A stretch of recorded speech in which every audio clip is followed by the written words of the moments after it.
regulation after regulation. I think there are outdated regulations that need to be changed. 185,000 pages. Without public accountability and transparency, there will be no public support. Is this really the best we can do? If there's a regulation that doesn't make any sense, why do you keep it? Do you know who wrote the regulatory laws you must comply with?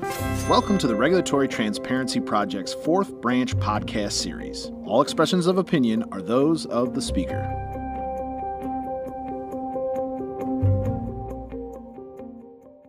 Welcome to today's Regulatory Transparency Project Teleforum call.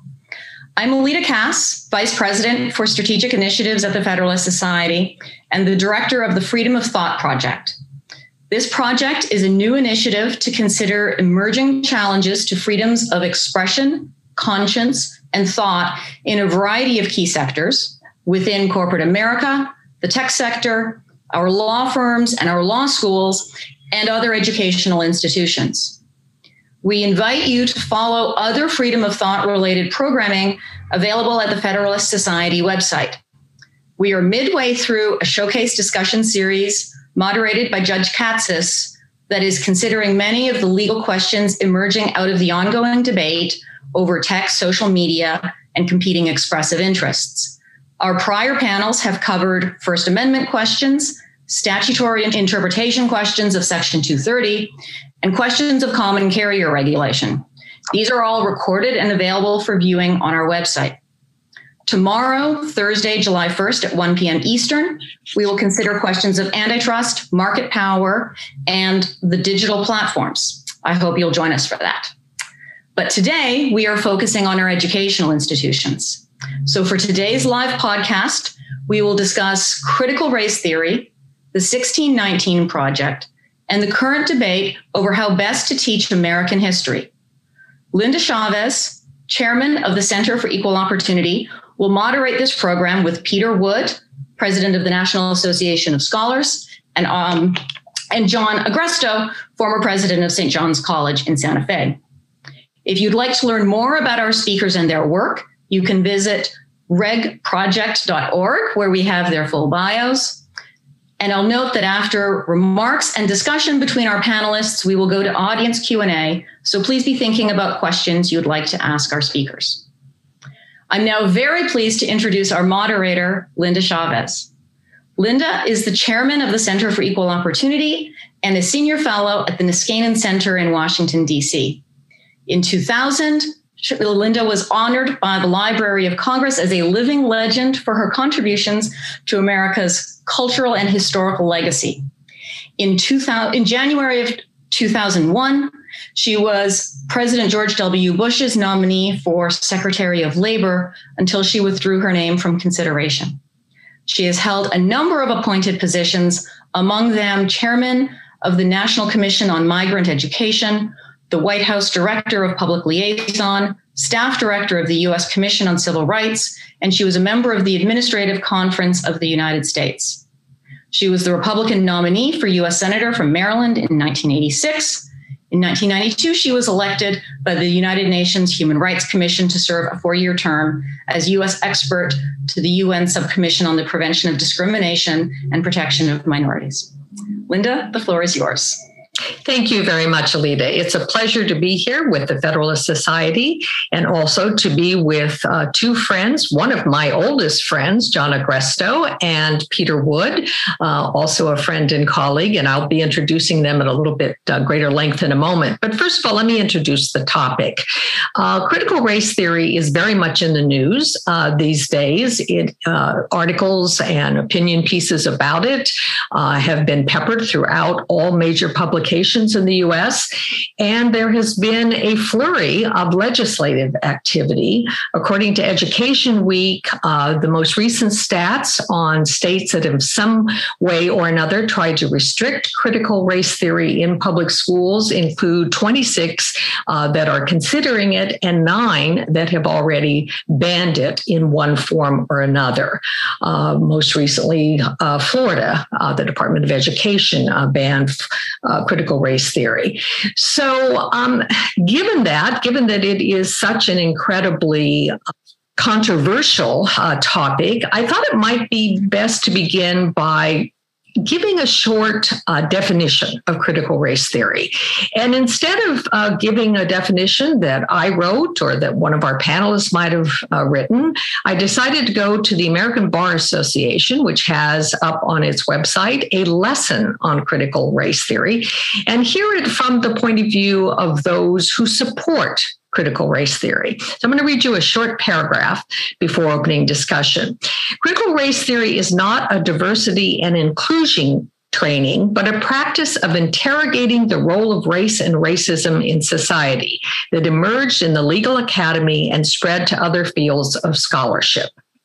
Kimberly Crenshaw, who coined the term CRT, notes that CRT is not a noun, but a verb. It cannot be confined to a static and narrow definition, but is considered to be evolving and malleable practice.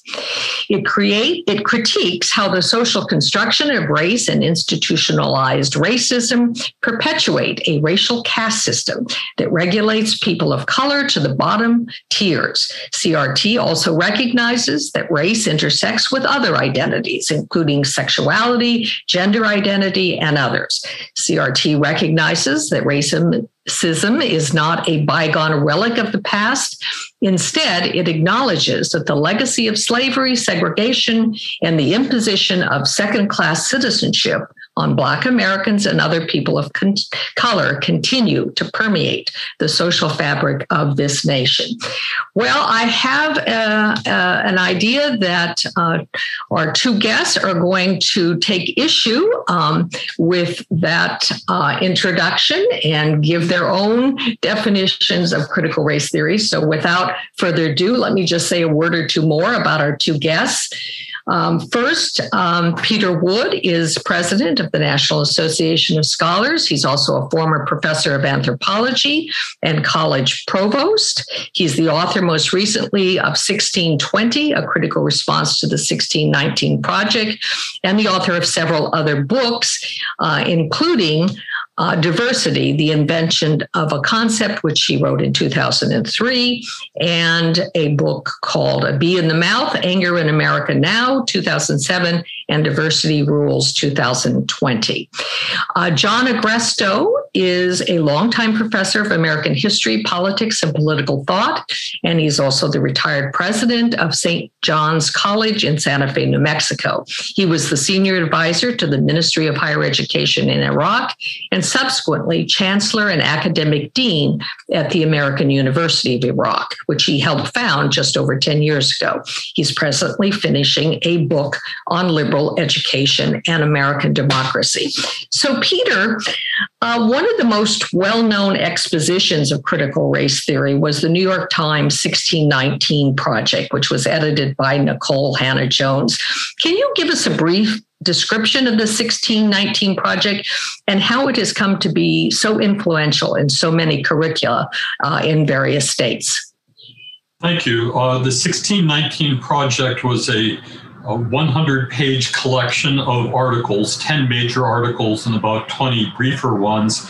The lead article is by Nicole Hannah-Jones herself. The premise of the 1619 Project was that the real founding of America occurred in August of 1619 when a ship brought 20-some African slaves to near Jamestown, Virginia, and that these poor, unfortunate individuals became the basis of the American establishment of slavery as an institution, that everything that has happened in American history since, economically, socially, politically, legally, even in religion and other areas of culture, stems from that pivotal moment when slavery began in the English colonies in August of 1619.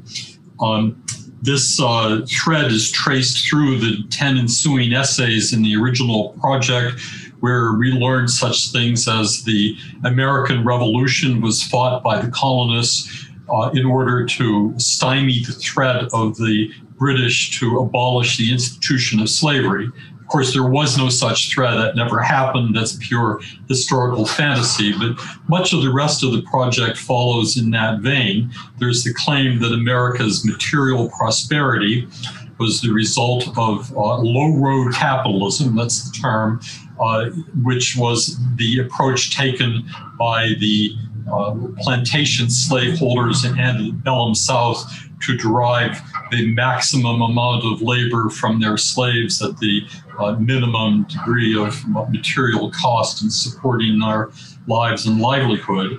The idea is that American capitalism itself was a invention of the plantation slavery system. We learned later that Abraham Lincoln had no particular desire to free the slaves. His approach was to seek an arrangement whereby African Americans would be exiled to a colony abroad, perhaps in Haiti or Panama. So we get this breathtaking revisioning of American history through the lens of a set of premises that are, in some cases, entirely false. In other cases, are rather dramatic distortions in which there is a seed of historical accuracy that has been blown up into another fantasy of racial paranoia. That's what the 1619 Project is. On the last page of the 100-page exegesis of it, the idea is an announcement from the Pulitzer Center that they have partnered with the New York Times to turn this document into a curriculum suitable for K-12 education. And very quickly, the Pulitzer Center established that they had signed up tens of thousands of American teachers and major school districts like Buffalo and Chicago that had agreed to integrate the 1619 Project with their teaching of American history. And you, of course, wrote, as I suggested, the book 1620, which was a critical response to the 1619 Project. Can you just very briefly tell us why you wrote the book and why you think that it is so important that the 1619 Project itself be countered? Well, I suppose it begins with a personal moment. I woke up on the morning of August 18th, 2019, and picked up my copy of the New York Times. I read this special magazine supplement cover to cover that morning and thought this cannot stand, but also recognizing the powerful influence of the New York Times, realized that this would soon become a version of history known to millions of Americans who might not know another history. The next day, I called my staff together at the National Association of Scholars and said, we've got to make a priority project out of responding to this. My first thought was not to write a book, but to begin to contact professional historians who had something to say about that. And among them was Phil Magnus, who's gone on to write his own book on that subject.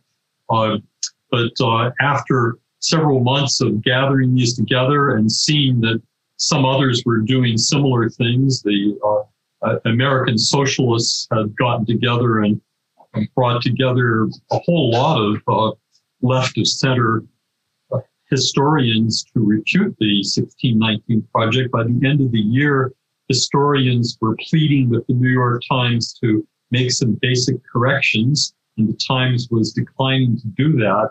And it was at that point where I saw that even the most well-known and well-regarded American historians could not budge Nicole Hannah-Jones or the New York Times to correct these egregious mistakes, that I decided that the time had come to write a book. I still wasn't sure at that point whether by the time the book could get in print and be distributed, anybody would be paying attention to this folly. But I took the chance on it anyway. I guess I owe a debt of gratitude to Times and Nicole Hannah-Jones that not only did the 1619 Project remain alive, it became bigger and bigger and bigger. After the George Floyd riots broke out, Nicole Hannah-Jones rather famously and proudly said that she would call them the 1619 riots. And indeed, we saw spray painted on many toppled statues 1619. So this project became a rationale for civil unrest and lawlessness, proudly owned by Nicole Hannah-Jones. She received the Pulitzer Prize for it.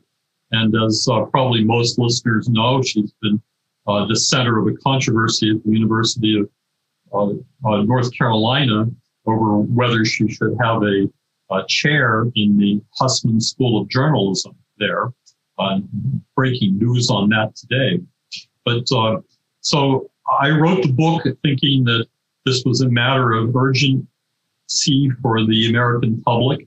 We are not a nation that pays sufficient attention to our history in the first place, but when a false version of it is launched and backed by the power and finance of the New York Times, it seemed to me that we have some responsibility collectively as scholars and as citizens to respond to this.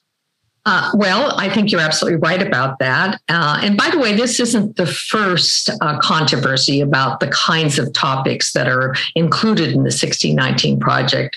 You, I, and John are all old enough to remember the battles in the 1990s over multicultural education, the rewriting of textbooks, particularly in California, that attempted to incorporate more Black and brown voices, more women in the textbooks. There was a whole flurry during the 1990s and the mid-1990s about Afrocentric education. Their Afrocentric education attempted to rewrite history to basically promote the idea that Africa was not only the cradle of civilization, but that African Americans and the African diaspora were responsible for many of the most notable accomplishments in history. These materials were not always correct, but as you noted, Peter, the civil unrest that began in the wake of the death of Mr. Floyd in Minnesota has sparked a whole social movement. And one of the things that cities and schools are trying to grapple with is how to teach about race. And there has been a lot of state funding now that is going towards anti-race programs in various schools. And John, I want to turn to you and ask you to think for a moment about why it is some of the concept of critical race theory, which views everything through a racial prism and makes people think as members of group as opposed to individuals, why that is not necessarily the best way to get at ridding society of racism. Well, almost tempted to quote Chief Justice Roberts. If you want to get rid of racism, don't be racist. If you want to get rid of racial preferencing, don't prefer by race. But that leads me into the more important question. You and Peter have been talking about 1619 Project and the critical race theory, and they're actually a little bit different, but let's lump them together for now as bad history, an attack on history, and it surely is that. It's false history in many, many ways, but it's deeper than that. It's an attack on the principles of American society, to attack on the principles of the founding, and to be honest, an attack on what I think most Americans really believe is the best part of the country. Now, to be honest, you mentioned Afrocentric education. Go back. I mean, before that, other attacks on the principles of America come up with, take Howard Zinn's book on American history. That probably was in more schools than we can even begin to name. Before that, I mean, the attack on the principles of this country go all the way back to the pre-Confederate, Southern slaveholders who launched vicious attacks on Jefferson and the Declaration of Independence. That the idea that all men are created equal was a lie, a self-evident lie, as one senator from Indiana once said. The principles that we have are always under attack by people who have reason to want to attack them because of their own interests. And so I think what we want to do is not talk about 1619 as bad history. It is. We want to talk about it as bad philosophy, bad understanding of what America is. And to be honest, it is the 1619 Project that says, I guess, quoting or following Peter, that the true founding is 1619 and that slavery lies at, how do they put it, the very heart of the country's past and future, that everything, our legal, our economic, our social systems were, and here they connect to critical race theory, purposely constructed to oppress minorities, that the American Revolution was launched to protect slavery. It's not only just balderdash, it's getting at a position where the attempt is to demean, degrade, and destroy the principles the country was founded on. And so it's not exactly an attack on American history. It's more of an attack on our principles, on the Declaration of Independence, on the Constitution and the founders, on Jefferson. It even brings itself down to Abraham Lincoln. It brings itself down to attacks on FDR. And to be honest, although they don't speak about this, it's a serious, serious attack on Martin Luther King. Martin Luther King had an understanding of those principles and of America as not as a racist nation, but as an aspirational nation. And what they want to say is, no, it is fundamentally racist, systematically racist. And I think we should talk about that more as we go along. But I just want to get us, in a sense, move from history or build up upon history to talk about philosophy. I think you're absolutely right, John. And one of the things I've tried to make clear when I write and talk about critical race theory is that it is an attack on the very definition of justice in the American system. I mean, ours is a nation that is founded not on men, but on laws. And the principle of equality has been always, not always fulfilled, but at least aspirationally, that all persons are equal before the law, and that the guarantees of the Constitution are to guarantee that equality before the law. And it seems to me that critical race theory and the proponents, and by the way, this comes out of critical legal studies too, which was part and parcel of the same kind of thinking, is that we don't judge whether or not a society is just based on whether or not there is equal opportunity and equality before the law. We can only determine that a nation is just when we have absolute equal outcomes for not individuals, but for groups, and groups defined by some criteria. If you were a Marxist, I guess we would define it by class.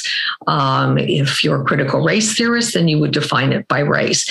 And let me ask you about that, John, because this is something that you've thought a lot. Why is that so pernicious? Why is moving from equal opportunity to equal outcomes so divisive? Look at what we've accomplished by being an aspirational nation, as I put it, under the terms of the Declaration of Independence. Did this mean that from the very beginning we lived up to those principles? No. And if you teach American history plainly, simply, and openly, I think students will come to the conclusion that Thomas Jefferson had slaves. Therefore, he's a hypocrite of some sort. Interestingly enough, Jefferson probably would agree with that.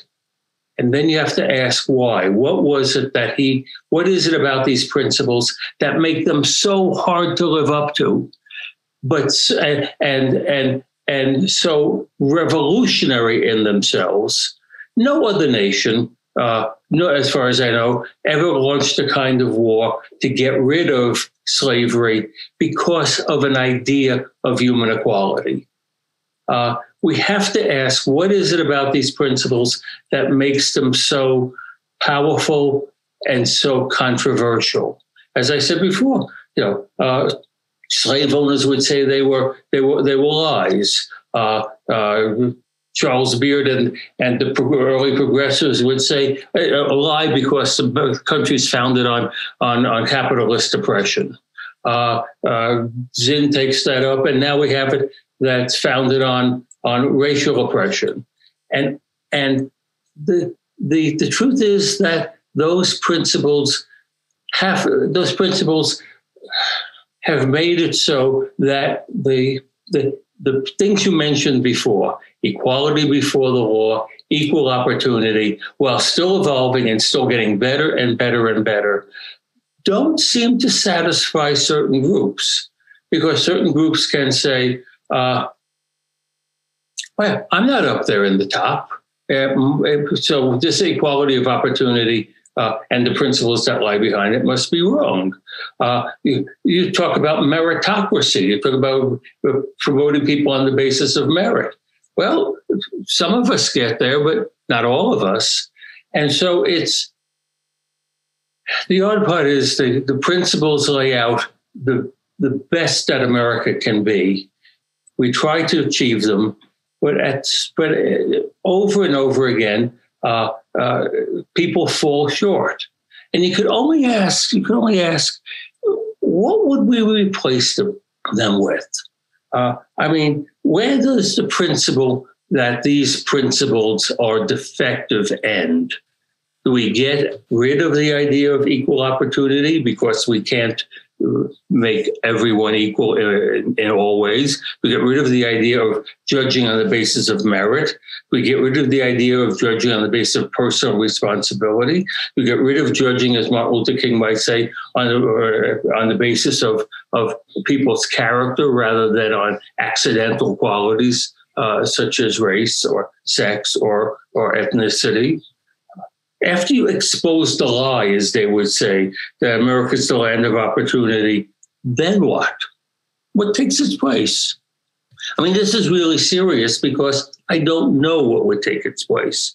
If discrimination is systemic, what do we do to change the structure of other things that seem to be discriminatory, like the family, like love of one's own? Does it affect religion? What do we do then? What do we do about the rights of free speech or of association? I don't know where this theory ends, and neither do they. Very good point. And picking up on the free speech issue, one of the reasons that some people who are center left and even, very progressive have been critical of critical race theory is that in order to promote the ideas that are encapsulated in critical race theory, you have to control speech. And I'm just wondering, Peter, if you might talk about that a moment and what, how is it that critical race theory impinges on the rights of free expression and thought? Well, the general view of the critical race theorists and their allies is that the First Amendment is a charter for privileged people to engage in speech at the expense of those who are disprivileged. So free speech itself is an illusion. It is a concept that serves the dominant factions in society that ill serves everybody else. And in light of that, the proper answer is to try to silence those who have made use of the advantages of free speech and to provide a protected space for others. What does that silencing entail? Well, sometimes it's speech codes on college campuses. Sometimes it's the stigmatizing of words in everyday language so that people have to think their thoughts via some consideration for what would critical race theory, BLM, or something else want me to say. And sometimes it takes the form of shouting people down and preventing them from speaking at all, as in the forms of Charles Murray or Heather McDonald being silenced when they try to speak up. So we have built into this new racial animus a sense that language is fair game, that there is no principled reason why we should hear speech that we don't like. Speech that we don't like is pretty quickly labeled hate speech, and an alternative version of the First Amendment that doesn't exist anywhere in law has it that free speech does not include hate speech, and hate speech is any speech I don't like. So that's the train of connections that pulls all these pieces together. Well, I think that's certainly right. And interestingly, we've had some reaction, even on the left, from peoples that you might not expect. And we've talked about some of the historians. The Germans have a word for everything. And they have a word that I've always been fond of that means basically that you make things worse by trying to make them better. The word is verschlimmbessern. And I'm sure I have butchered that for the German speakers on the line. But one of the people who decided to take to Twitter that sort of exemplified this was John Lennon and Yoko Ono's son, Sean. And he wrote on Twitter, "I'm very sad that I feel like I have to say the following, but here goes. Asians are not the problem. Blacks are not the problem. Jews are not the problem. And yes, whites are not the problem either. No race or culture is the problem." Well, you can imagine that those who followed him on Twitter were not all enthusiastic about that because, of course, it let whites off the hook. But isn't that part of the problem, John, that when you start making people identify first and foremost in terms of their race and in terms of how they identify by some characteristics, which at least for the time being, we don't consider immutable. We used to consider sex one of those immutable characteristics, but that's probably fodder for another forum. But, race, we still define it. You were born into a particular racial or ethnic group. What happens when you start making people identify first and foremost? I mean, you were in Iraq. Tell us just briefly, where does that lead us? One thing that the founders tried to do was they understood that everyone loves his own. And what they tried to do was, I think, to let me be blunt about it, weaken that attachment to your own. We all by nature prefer our kids, ourselves, our tribe, our families, our religion. Democratic societies can't exist if that's the end of the story. That, in fact, while no one's saying you shouldn't be attached to things that you love, sometimes that love can be exclusionary. Sometimes that love can be difficult to form a polity from. And so we have to be careful about group rights, or even just group privileges and group entitlement. That's the way to dissolve the democracy itself. I understand all the problems. We all understand the problems with individual rights, but somehow we've managed to find a way through our economic system and our political system and our social constructs to take individualism and make it work more or less beautifully for the common good. Defects here and there, but it works. But once you say that the foundation of society is what is particularly your own, and those people over there in the society are other, I'm afraid we're not going to get very far down the road to justice that way. And I think we've seen many examples in many places of the world. The term Balkanization exists for a reason, because, in fact, the Balkans were very ethnically and religiously divided, and that led to conflict and war and death. So let me ask you this, though, Peter.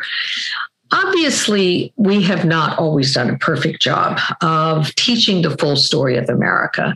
We are old enough to have grown up at a time when we would not necessarily have spent very much time in our school books learning about Jim Crow laws. We might have learned about slavery. We certainly would have learned about the Civil War, but we might not have learned much about, for example, the massacre that took place in Tulsa, Oklahoma 100 years ago. Or a lot of time spent talking about the Chinese exclusion acts of the 19th century, or the Tale of Tears, or some of the other stories of various groups that have, in fact, encountered discrimination, prejudice, and a really not full fulfillment of the promises of the Declaration of Independence. How can we better incorporate those kinds of stories in a way that doesn't negate our aspirations or doesn't incite a kind of, resentment and a tit for tat if, my people were oppressed and so now I want a chance to be the oppressor? How do we best do that? Well, the first and simplest thing to say is that we need to put a very high value on truth-telling. That is, the entire history of the country, including episodes of which we now feel shame, should be told, but it should be told with scrupulous accuracy. And that's, I'm afraid, not always the case.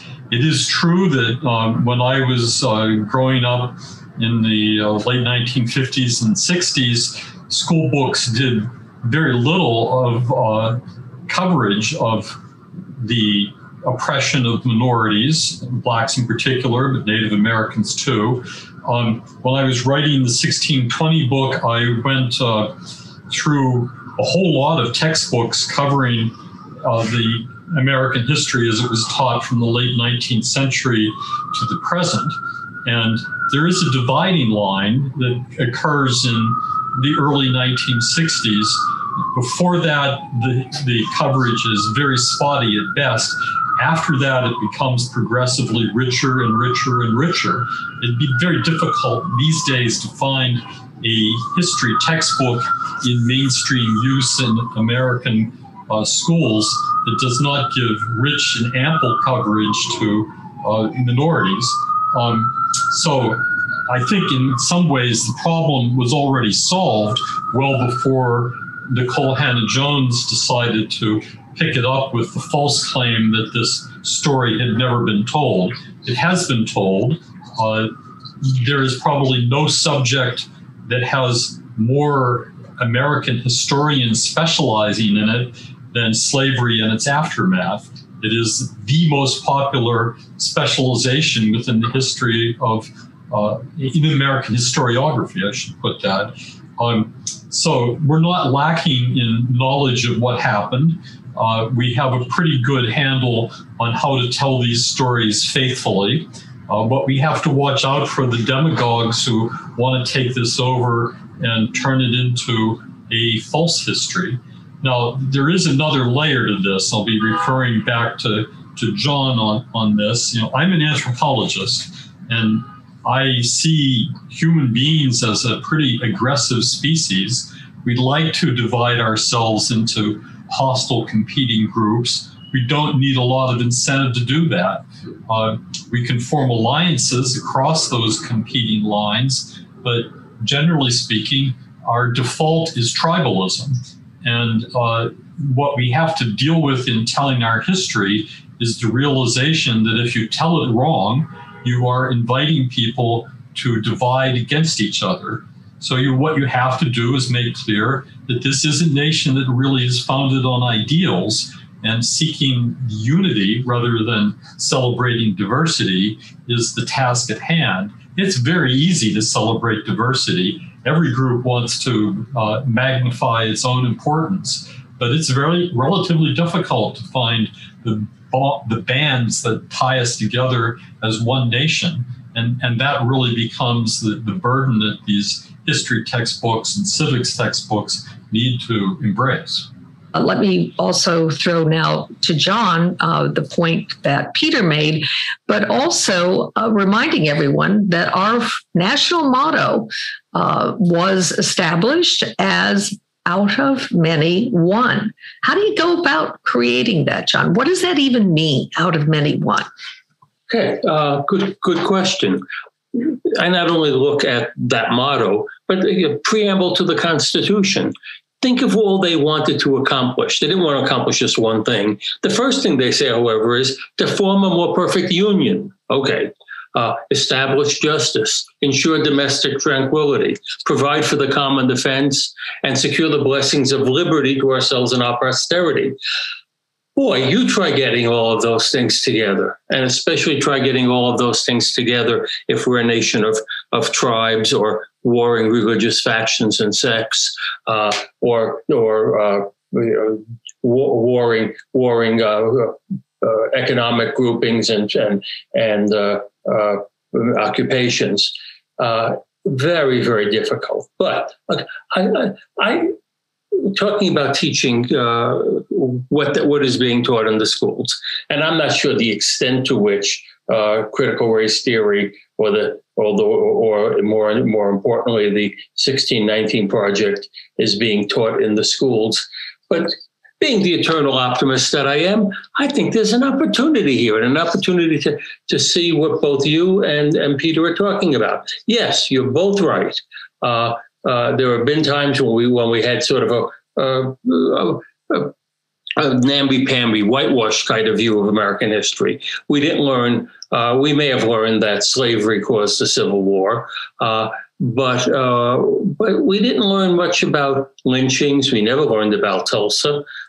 We very rarely talked about the Trail of Tears. I just found out recently that the largest single lynching in American history happened in New Orleans, and the recipients, so to speak, of the lynching were Italians. Who knew? I'm Italian. Who knew that that Italians were the people involved, lynched in the largest lynching ever? In fact, it was so much so that it led the President Harrison to establish Columbus Day in order to say, look, these are American citizens. You have some respect, will you? But here's what I want the way I look at it. Yes, our history includes slavery, and we should examine and many other injustices. And we should examine and learn from that history. This is simply, we all know, undeniable. But it's also true that we should introduce students to ideas of equality under law, equality of rights, the idea of color blindness and not rewarding or punishing on the basis of color. Talk about how, as I mentioned before, about how we all love our own. We are all, in a sense, tribal. But how our principles sometimes ask us to rise above it. Talk about that in class. Talk about how equality sometimes leads to inequality. And talk about have them think about what kind of society they'd want to be in. We talk a lot about, quote, teachable moments in today's academic and public speech. I would like to see, instead of just fulminating against critical race theory or fulminating against 1619, of which I accuse no one on this panel, that we take it as a way to say, okay, here's the alternative. And if you are telling us we must talk about the 1619 Project, we're also going to talk about the 1776 and the 1787-89 Project. Try to give your students the same kind of clear-sightedness that I mentioned before Martin Luther King had, that racism can't be overcome by more racism, that there may be good reasons to treat people differently, and race is not one of them. Ask what Martin Luther King meant when he said that all people should be judged on the basis of their character, not on the basis of the color of their skins. In other words, fight this critical race theory and 1619 Project on its own terms. They want to overturn the principles. let's try to understand them first. And let's hope we can teach our kids how to understand them. I know there's going to be problems given the history of teacher education in this country and how little is often understood. But we got to make the attempt. We got to make the attempt to teach real American history, not only warts and all, but all. But now I forgot what your question was, Linda. Well, I think you answered it, whatever it was. But let me just suggest another way to approach this. I mean, I think, when Peter in his book talks about how the idea of 1619 being essentially the founding moment of America because enslaved persons were brought to American shores. And the implication was that this introduced the whole concept of chattel slavery. And of course, we know that chattel slavery has existed as long as we have had civilization and probably pre-civilization. Groups have attacked other groups of people and have enslaved, the victors have enslaved the vanquished. And this has gone on. What seemed to me, and I think, Peter, you made this point in your book, that is the most striking thing about American slavery is, number one, we fought a civil war. I think John mentioned this. We fought a civil war to end the practice. More Americans died in that war than in all other wars combined. And secondly, there was an abolition movement, and a movement that was very strong here in the United States. There were abolitionists in England as well. There were even abolitionists, at least abolitionists of Native American enslavement in Spain. So isn't that one of the ways you teach about what makes us distinct, is to teach the story of the abolition of slavery alongside teaching the story of the enslavement of Africans in the United States? Peter? Yes, that's part of what is exceptional in American exceptionalism. The abolitionist movement started in the English colonies. It predated the American founding. We had an abolitionist movement starting in some of the northern colonies well before the revolution took place. That was a leading factor in the complications that arose when we tried to write a constitution that would pull together all the colonies. There are a couple other pieces of this, though, that are worth making explicit.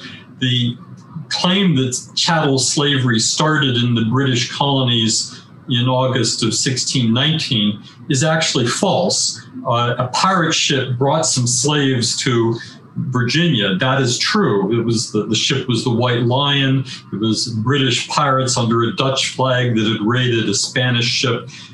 But the slaves brought to Jamestown were not treated as slaves. Jamestown didn't recognize slavery at that point. It turned them into indentured servants. In a few years, most of them, maybe all of them, were set free. Some of them intermarried with the white population. Some of them became prosperous landowners. Slavery, that horrible institution, really laid 2 generations into the future. So we're starting the whole 1619 project with a false premise. What Nicole Hannah-Jones said happened did not happen. We wandered our way into slavery bit by bit.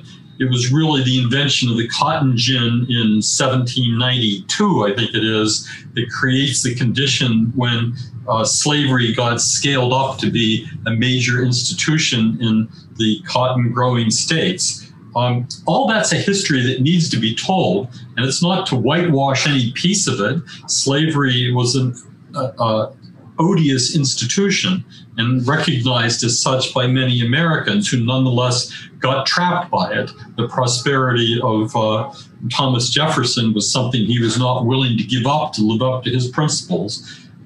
all of us are hypocrites to some extent. I don't think we can go back through our history and condemn every person who happened to live at a time and place where the institutions don't yet meet our approval of today.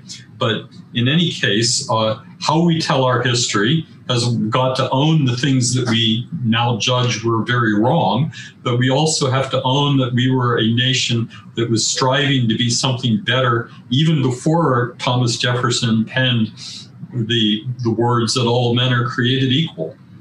Can I add to that? I think that's 100% correct. The interesting thing about slavery, and I want to talk about Lincoln for a second, was he didn't have, and I don't think we should have, the idea that it's all been up and up and up, sort of a Whig version of history, and every day and everywhere we keep getting better and better. Lincoln even says at one point that the condition of the slaves in the 1840s and 50s was worse than it was before the invention of the cotton gin. In fact, it was much worse after the invention of the cotton gin than it was before, because the cotton gin, an unforeseen event, which brought much good but brought much evil to some people, was unforeseen. But the interesting thing is, to go back to what Linda was saying, is I was always struck in the Civil War that people would die for the freedom of others. That in fact, they would even sing a song that would say, mostly a hymn, I guess, as he died to make men holy, let us die to make men free. Do you know what it takes to sing a song like that? It takes unbelievable principles to which you are truly attached that you're willing to die for. It's not that I'm willing to die for my freedom. I'm willing to die for my property. I'm willing to die for my family. I'm willing to die for people I don't know. That is amazing. Yes, that is absolutely amazing. But I do want to ask at least one major question before we get to other questions or have to leave our conversation. And that is, we're all in agreement here that critical race theory is pernicious, that its full adoption in philosophy, in our curricula, and everything, all aspects of American society would be a terrible thing. I think we also agree that the history that was promoted in the 1619 Project and some of the other materials that critical race theorists have put together is very bad history. Having said that, what about these efforts by state legislatures to essentially ban the teaching of CRT or to ban these curricula in various states? Is that a good idea, Peter?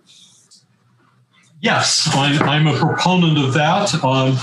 I know that's a controversial position to some extent, but the distinction has to be made teaching about an idea and then trying, which is quite a different matter, of teaching that idea is valid.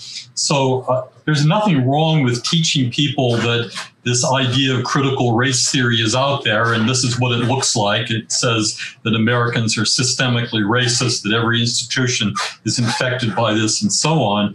That much knowledge is not being banned by anybody, but the question is, should that be presented by teachers as a revealed truth? And what we get with critical race theory, or now that term is the left is running away from it, any of the other versions of it, diversity, equity, inclusion, 1619 Project, and so on, is this effort to say, this is really how it is. And any dissent from that point of view is, by circular reasoning, an illustration of the point of view. So you're a racist if you deny systemic racism.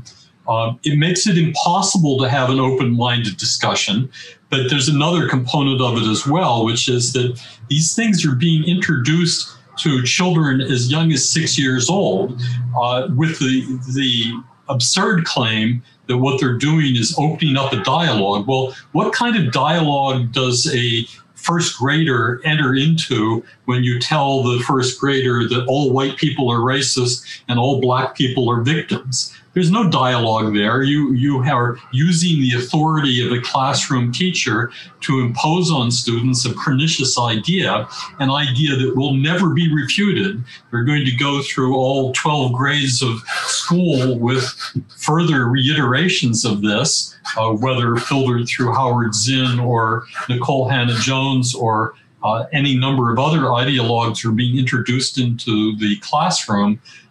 That's what needs to be challenged.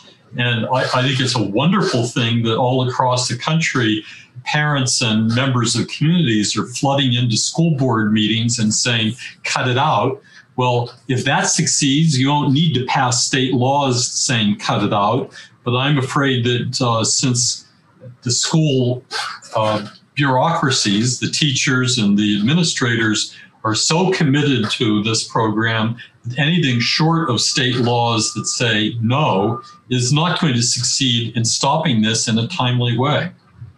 And I'm, to be honest, of a mixed mind about this. I know for a fact that if the federal government tried to ban this teaching, I would say no. Keep the federal government out of this as far as you could keep it. State governments, I worry about the imposition on education and teachers. Local school boards, I don't have much trouble with that. They have to govern what should be taught and what will be taught in their classrooms. I know Peter doesn't like hate speech laws, but maybe if the teacher is teaching that your mother's a racist and your father's a secret slaveholder in his heart, that's hate speech. Maybe take him to court. Take that teacher to court. But my real worry, the one reason I'm not so pessimistic about this, I wrote this recently, is that the image that the CRT and the 1619, the Hannah-Joneses are teaching, is not an image. It's not an image of America that most ordinary American citizens, white or otherwise, recognize. It's a picture that we know instinctively and intuitively is false. And Americans, to be honest, will not be shamed, they will not be insulted, and they will not be demeaned to betray what they know their country is, or what their country has accomplished, or what their country stands for. They just will not be, just as you can't argue a man into slavery, you can't argue a person of goodwill to think that America is fundamentally an evil country. Now, we'll be totally willing to see that racism, acknowledge that racism and racist evils are part of our history, that Tulsa happened, that Washington had slaves, that some aspects of racism may have been or are even systemic. We Americans have all the defects of our common human nature. I was saying this before. But we also know that we have helped to be in ways better than our natures, coaxed by these principles, coaxed by these ideals, to do unto others, to try to give equal opportunity to all. And no amount of badgering is going to move us to say or vote otherwise. So I just have more faith in the American people being able to say to their school boards and their teachers, get real. This is not the America that we know, and you know it as well as I do.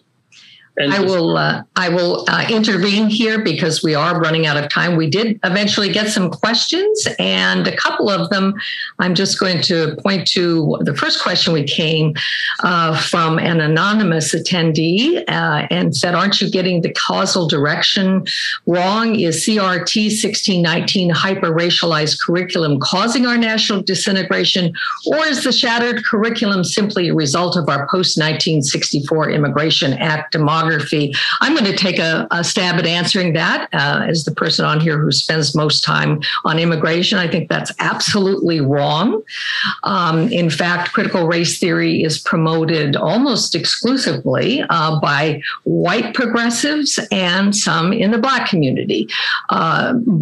Neither of those groups are the result of post-1964 immigration. And in fact, one of the things that I think makes the whole teaching of critical race theory more difficult is that recent immigrants are often more patriotic and view themselves in what we think of as classically American terms than those whose ancestors have lived here for generations. And I can point you to the Pew Research Center and their various polling data on how, for example, Hispanics identify, what language they prefer to use. And in both respects, what they point to is the success of assimilation.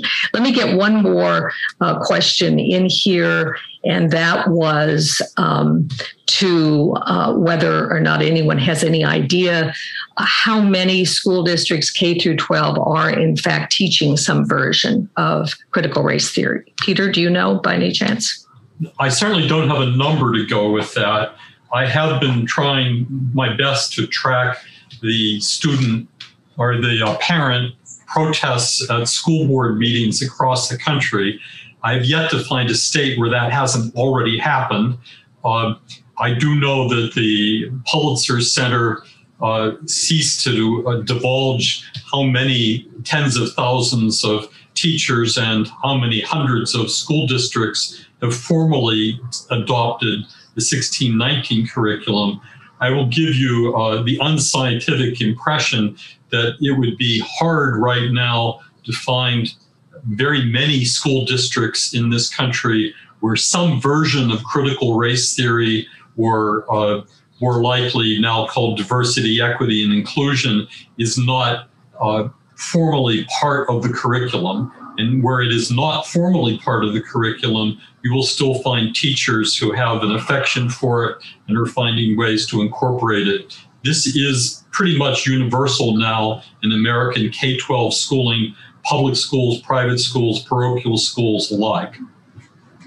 Ken Masugi asked a question about whether or not the fanaticism about race that CRT encompasses is not, in fact, quite a bit broader. And he points to a speech that President Biden gave during the campaign, the so-called Milwaukee speech, in which he said even if the country is not ready for equity, he was going to go ahead with equity. And my answer to that would be, and either of you can weigh in as well, that I think this is a very important distinction. The distinction between equality before the law and equity. Equality and equity are not the same things. And those who are promoting equity are, in fact, promoting equal outcomes. And whether President Biden intended it to mean that or did not, that certainly is the way it is interpreted by others. John or Peter, you want to weigh in on that? I'm not sure he knew that there was a fine distinction to be made. But the truth is, you're absolutely right. And I don't think the people on the other side, so to speak, understand it. The more you let people be free, the more you push equality of opportunity, the more some will rise and some will fall. And the truth is, it will seem inequitable that there are some people better off, have more money, get the prettier husband or the handsomer husband or the prettier wife. Those things are inequitable, but they are the result of equal rights and the results of treating all people equally, rather than trying to make sure that everybody gets the same. Equality doesn't mean sameness, although equity sometimes seems to mean sameness. Well, I wish we had time to go through all of the questions which came flooding in after our cutoff period, but we don't. I will say that there were some questions in here on critical race theory and the various changes in curriculum and at the college level, and we addressed mostly K through 12 today. That might be topic for a whole different discussion, and certainly we could have no better interlocutors with such a discussion than John Agresto and Peter Wood today. And I want to thank both Peter and John for what I think was a very fruitful discussion. I think we covered a lot of territory, and I'm hopeful that those who were participating learned something. And Alita, I'm going to send it back to you. Thank you so much, Linda. Linda, Peter, and John, thank you all for your time and insight today. It was a really fascinating conversation. And as always, I wish we could have continued for even longer. We welcome listener feedback by email at rtp@regproject.org. Please join us tomorrow for a discussion focusing on antitrust, market power, and the expressive interests on digital platforms. Thanks, everyone, for joining us. This concludes today's call. We are adjourned.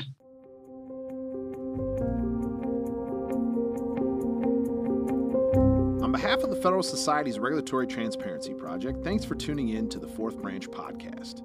To catch every new episode when it's released, you can subscribe on Apple Podcasts, Google Play, and Spreaker. For the latest from RTP, please visit our website at regproject.org. That's regproject.org.